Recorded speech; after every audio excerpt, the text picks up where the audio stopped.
would never think people like us would get a house like this for a summer away from the world. Old, giant, and colonial, we were able to rent the mansion for hardly anything. I can't help but wonder why that is. I've turned over ideas in my head that a place as beautiful as this should be teeming with activity. Maybe it was long ago, but those lives are now just a hollow echo. This place whispers of a past, but has been left empty for so long, there is nothing left but for the spirits to stew. John just laughs. What can he do but laugh? He doesn't believe in things like that. John believes in facts, practical to a fault, which is why he doesn't believe how sick I am. Both doctors, John and my brother, say that perfect rest and all the air I can get will cure what they call a hysterical tendency.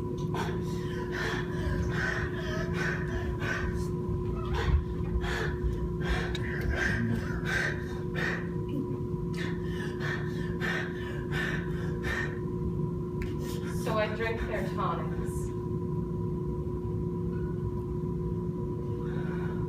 And move into mansions for a summer.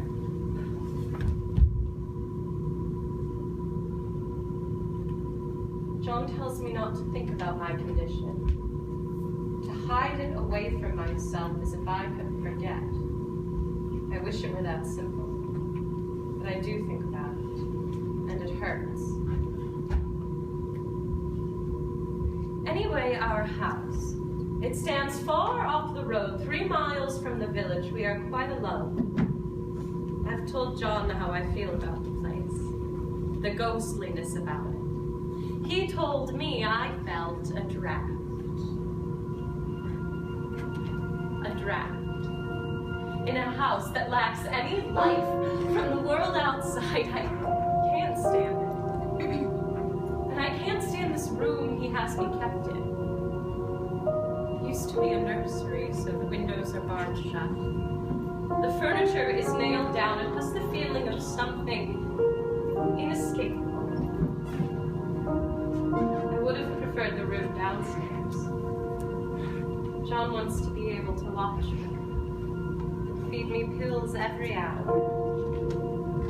I'm his main focus. He only wants to see my happiness. I guess I should be more grateful. It's just hard to be grateful after such a hard goodbye.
absurd how discreet I must be. I don't dare journal freely before John. It's so strange. This room at times is a sanctuary and at others a sepulchre. They get past the wallpaper. A dirty yellow canvas stretching across the walls, changing hues in odd places. I want to tear it off. Clearly, I am not hers, because just above the head of my bed, the paper is torn off in long pieces just about as far as the arm can reach. They are desperate, angry gashes. It is not just me who has attested it with such strength. What a distraction it is. A stale, yellow distraction with an awful pattern. Seemingly simple bits and pieces fall off into an abyss, challenging you, luring you, asking you to follow it until you, well,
July has come and gone, and I find myself exhausted from all the company and festivities, even though I hardly did any.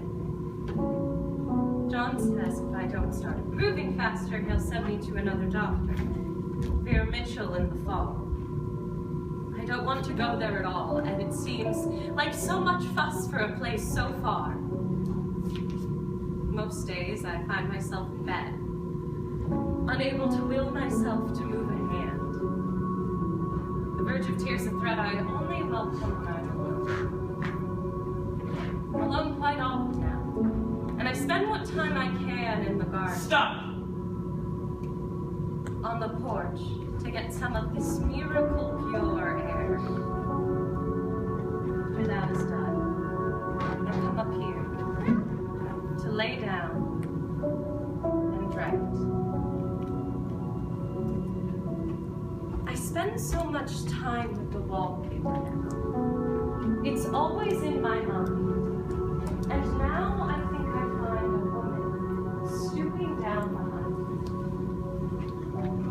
At night, she creeps in near the room. I watch her move slowly until she stops. And the shaking begins. She shakes the wallpaper, looking for an escape, looking to be seen.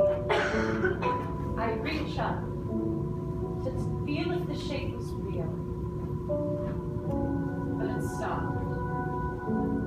And the moonlight casting bars on the pattern makes me wonder if they're keeping her in, keeping her out. I must say this while I can. I'm growing afraid of John.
John won't be home tonight. I know what I must do. Enough of laying in beds. Enough of days slept away with nothing to show for them, with nothing to say. No more filling my lungs with your air just to hold my breath and choke on words you don't know are there. Every single non-committal phrase, every brush off, every turned eye, I will not die in the confines of your disinterest. Foolish girl. All I know is I must be ripped free. Darling child. All I know is only I am accountable for me. Perfect rest and all the air you can get. I am not a liability. I am not a deep, dark secret. I am not a child, believing every word spoon-fed to them by a condescending hand. I stand here empty, because I was never given permission to be full. It's truly absurd how discreet I must be. John believes in facts. It's strange, this room at times. Seemingly simple bits and pieces, challenging, exploring, asking you to follow it until boring you. At night, Anne creeps in through the window. I reach up to touch the paper to see if the shape was real. She creeps in near the window to feel it. My womb became a graveyard. I was supposed to be a mother, and became a human instead. And now it's dead, with my head stuck. And you are my judge, jury, and executioner. What is going on in here?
If anyone's interested in being involved in Pinnacle, we're having a meeting tomorrow night at 9 o'clock in Academic Hall 301 just to talk about next year and like what's going on, different shows to be produced and that kind of stuff. So if you're interested at all, we hope to see you there.